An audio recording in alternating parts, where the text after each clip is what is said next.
আসসালামু আলাইকুম, welcome to the Bandarban blog. আপনাদেরকে স্বাগতম। তো এই ব্লগে আমি আজকে কি কি করছি সব কিছু আপনাদের সাথে শেয়ার করব।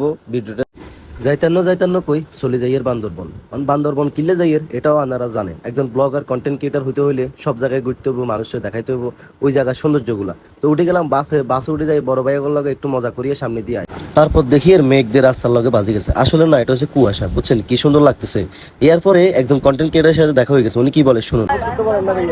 অবশ্যই যারা যারা ভাইয়ের ভিডিও দেখো, ভাইয়ের ভিডিওটা সবাই লাইক কমেন্ট শেয়ার করে দিবা, যেন ভাই ভাইরাল হয়। ভাইরাল হওয়ার অনেক শখ। তারপর আমরা সবাই জিপ গাড়ি নিয়ে উঠে গেলাম নীলাচলের উদ্দেশ্যে। আর রাস্তাটা এতটাই ভয়ঙ্কর ছিল বলার বাইরে, আমি আর নেক্সট টাইম কখনো যাব না। এই হচ্ছে নীলাচলের ভিউ।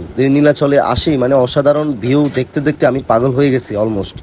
তারপর এই পাহাড়িদের কিছু সাংস্কৃতিক দেয়ালে তারা তুলে ধরছে।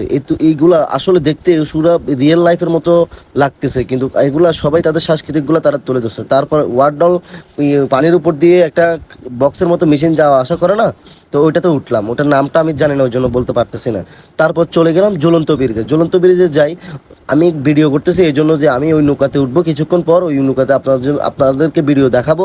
তো এখন চলেন আমরা ওই নৌকাতে কন্ট্যাক্ট করবো যে কত টাকা নিবে, কত মিনিট, এগুলো নিয়ে ভিডিও বানানোর জন্য চেষ্টা করব। আর এই ঝুলন্ত ব্রিজে হাঁটার সময় একটু ভয় লাগতেছে আমার। তারপর নৌকাতে চলে আসলাম। নৌকাতে আসলে এই রাইডটা খুবই এনজয়ফুল রাইড আমি মনে করি। যারা যারা বান্দরবান যাবেন অবশ্যই মেঘলা গিয়ে এই রাইডটা দিবেন। আমরা কিন্তু এটা মেঘলা থেকে দিছি।